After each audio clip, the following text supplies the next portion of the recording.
მორიგი ფალსიფიკაცია თუ ახალი მტკიცებულება დიდუბე-ჩუღურეთის პოლიციის სამმართველოს ყოფილი ხელმძღვანელი ბუტა რობაქიძის მკვლელობის ადგილზე გადაღებულ ვიდეო მასალას ავრცელებს. კადრებში ჩანს მომაკვდავი რობაქიძე და იარაღი მანქანის წინა სავარძლის ქვემოთ და მიწაზე. მასალის ავთენტურობის დასადგენად პროკურატურა ექსპერტიზის ჩატარებას გეგმავს, თუმცა მანამდე ჩნდება რამდენიმე შეკითხვა, რომლებიც ჩანაწერის ნამდვილობას ეჭქვეშ აყენებს.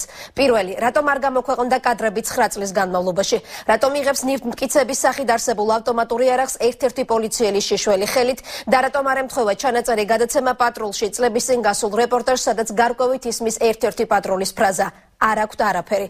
მოკლული რობაქიძის ოჯახი მასალას დამონტაჟებულს უწოდებს. დღეს გავრცელებულ კადრებს წინ უსწრებდა თავად გამომძიებლისა და გადაცემა პატრულის ყოფილი ჟურნალისტის ჩვენებები, რომელთა მიხედვით იარაღი დიდუბის პანთეონთან მკვლელობის შემდეგ მიიტანეს. ნახეთ ბელა ზაქაიძის რეპორტაჟი. Nagania! Esra! Nagani! Oitza, kamatari! Kalashes nazokia! Zokaia! Godi gadaike! Kalasha!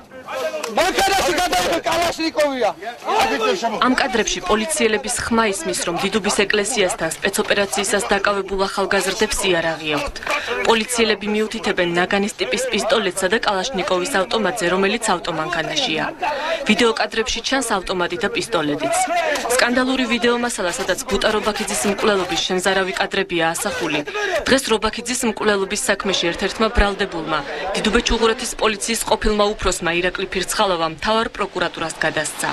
ფირცხალოვას მტკიცებით კადრები იმ ავტომანქანის გაჩერებიდან რამდენიმე წუთშია გადაღებული, სადაც რობაქიძე მეგობრებთან ერთად იმყოფებოდა.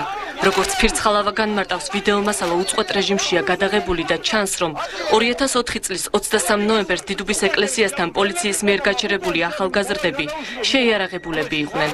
ფირცხალოვა მოითხოვს გამოძიების მიერ დაკითხულმა 22-მდე ადამიანმა, რომლებიც ამბობენ, რომ შემთხვევის ადგილზე იარაღი არ უნახავთ, ცრუჩვენებისათვის პასუხი აგონ. ფირცხალოვა არ აკონკრეტებს, საიდან აქვს ვიდეო მასალა, თუმცა ამ კონტექსტში ჟურნალისტ ვახტანგ კომახიძის სახელს ახსენებს. Წერტილმა დაესვა სამსახურს როდესღაც, ხო, არ შეიძლება აპელირება სხვადასხვა ფილმებით, სხვადასხვა საგამოძიებო ჟურნალისტიკით. ძალიან ბევრი კითხვები ჩვენს გვექნება იმ ადამიანებთან, ვინც კადრებში ჩანან და ამ შენობაში შესulis გამოსვლის დროს აფიქსირებენ ჩვენებებში, რომ მათ იარაღები არ უნახია. ვიდეო მასალის გავრცელებიდან რამდენიმე წუთში მთავარი პროკურორი არჩილ კბილაშვილი აცხადებს, რომ კადრების ნამდვილობის დადგენის შემთხვევაში შესაძლოა გამოძიება მიმართულება შეიცვალოს. თუ ჩავთვლით, რომ რაც ჩვენ ვნახეთ, ის არის ნამდვილი, არა მონტაჟის შედეგი და არა ვთქვათ სხვა ზეგავლენის შედეგი და გამოვიწყავთ მინარევებს და ამგვარად და ვიტყვით, რომ ეს არის ნამდვილი მოცემულობა. Ai ამის შემდეგ რასაკვირველია ჩვენ თითოეულ იქ ასახულ დეტალს გამოვიკვლევთ და თუ აღმოჩნდება რომ ჩვენ ხელთ არსებული გამოძიება რაც აქამდე იყო განსხვავდება იმისაგან რასაც აი ეს ვიდეო მასალა გვაძლევს უნებრივია რომ ვიდეო მასალის გათვალისწინებით მოხდება გარკვეული პოზიციების გადასინჯვა. სკანდალური ვიდეო მასალის გავრცელებიდან 3 საათში ფირცხალოვამ შინაგან საქმეთა სამინისტროს პრესსამსახურის ყოფილ ხელმძღვანელ გურამ დონაძესთან ერთად საგანგებო პრესკონფერენცია გამართა. დონაძემ განაცხადა, რომ აღნიშნული ვიდეო მასალა სრულად პირველად ნახა და ემთხვევა მისი ხელმძღვანელობით 2004 წელს რუსთავი-2-ზე გასულ გადაცემა პატრულის კადრებს. მისივე განცხადებით მოგვიანებით ჟურნალისტმა ვახტანგ კომახიძემ გადაცემა პატრულის კადრები გააყალბა და მამაკაცის ფრაზა დაადო, სადაც ისმის, რომ დაკავებულ ახალგაზრდებს იარაღი არ ჰქონდათ. გარკვეულმა ჯგუფებმა, ეს თემა რო პოლიტიკურ ჭრილში გადაზრდილი იყო, ამონტაჟეს ისე როგორც მათ უნდოდათ. ერთი ნაწილიდან სავარაუდოდ ამოაცალეს მეორე, მესამედან გადადეს მეოთხე და ბოლოს იმდენიც იკადრეს, რომ დაადეს ინტერშუმი. თქვენ კოლეგები ხართ და ყველა მიცით რას ნიშნავს ინტერშუმი, ხო? არა აქვთ არაფერი. შვეიცარიაში პოლიტიკური დევნილის სტატუსით მყოფმა ვახტანგ კომახიძემ ჩვენთან სატელეფონო საუბარში დონაძესა და ფირცხალოვას ბრალდებები უარყო. განაცხადა, რომ გადაცემა პატრულში გასულ მასალაში დაბალ ხმაზე ისმოდა, რომ დაკავებულებს არა აქვთ არაფერი.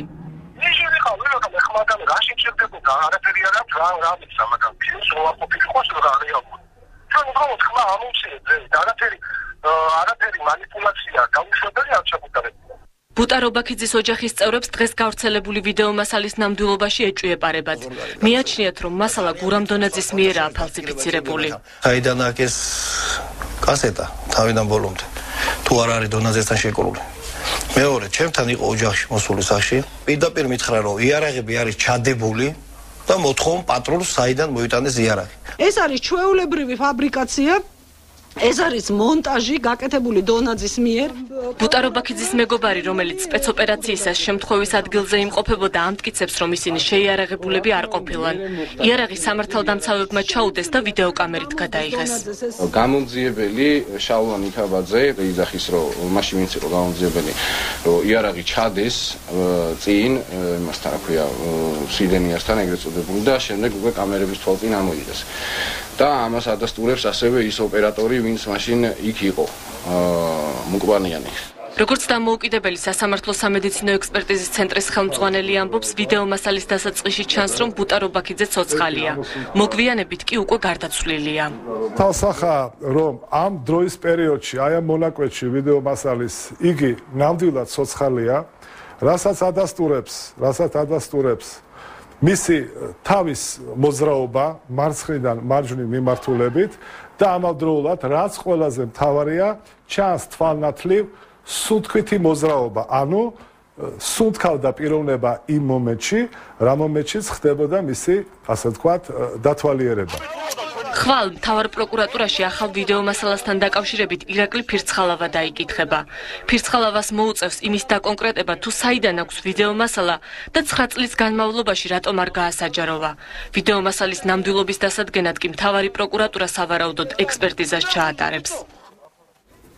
კადრების გავრცელების შემდეგ რუსთავიორთან საპროტესტო აქცია დაიწყო. სწორედ ამ ტელეკომპანიამ გავრცელა დღეს დილით პირველმა ირაკლი ფირცხალავას ხელთარსებული შემზარავი ვიდეო მასალა. სოციალური ქსელით დაგეგმილი აქციის მონაწილეები რუსთავიორ სიცრუის პროპაგანდაში 9 წლის წინ მომხდარი მკვლელობის დაფარვასა და ყოფილი მაღალჩინოსნების გამართლებაში ადანაშაულებენ. ტელევიზიასთან ბუტარობაქიძის ოჯახის წევრები, უფლებადამცველები და სამოქალაქო სექტორის წარმომადგენლები იყვნენ შეკრებილები.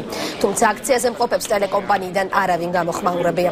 რუსთავიორმა საკუთარი პოზიცია წერილობითი განცხადები დააფიქსირა, სადაც ნათქვამია, რომ კადრების ეთერში გაშვების გადაწყვეტილება საქმისადმი მაღალი საზოგადოებრივი ინტერესიდან გამომდინარე მიიღო. ამ დროისთვის რუსთავიორთან საპროტესტო აქცია უკვე დასრულებულია. არ ქონდათ უფლება ესეთი საშინელი კადრების გაშოვა, ვინაიდან ცოდონი ვართ ხართა რა.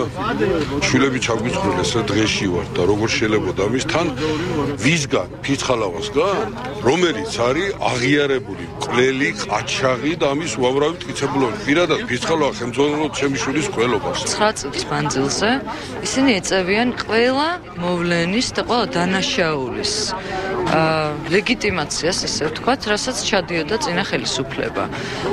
ეს გამოიხატება ფალსიფიკაციით, ძირითადად აი კრიმინალის გამართლებით, ადამიანების დახვრეტის გამართლებით ქუჩაში. და რაც ყველაზე მთავარია, მისი დღევანდელი დირექტორი არის ავტორი, თუ გახსოვთ, ნოემბრიდან ნოემბრამდე ასევე ფალსიფიცირებული ფირის. სამწუხაროდ ჯერ კიდევ საქართველოში დამოუკიდებელი სასამართლო არ არსებობს. ეს კიდევ ერთხელ დადასტურდა იმ შემთხვევაში, როცა გურამ დონაძე და მისი დანაშაულის თანამონაწილე პირები აღმოჩნდნენ გირავთი გარეთ და სწორედ ამან გამოიწვია ის ამაზენი სიტუაცია, რომელიც ახლა შეიქმნა, როცა მათ სადეს კიდევ ერთხელ მოეხდინათ ფალსიფიკაცია მტკიცებულებების ან მკვლელობის, რაც ვიხილეთ დღეს, თითქოს და მკვლელობის ხო გარემოების გამოჩენის კუთხით.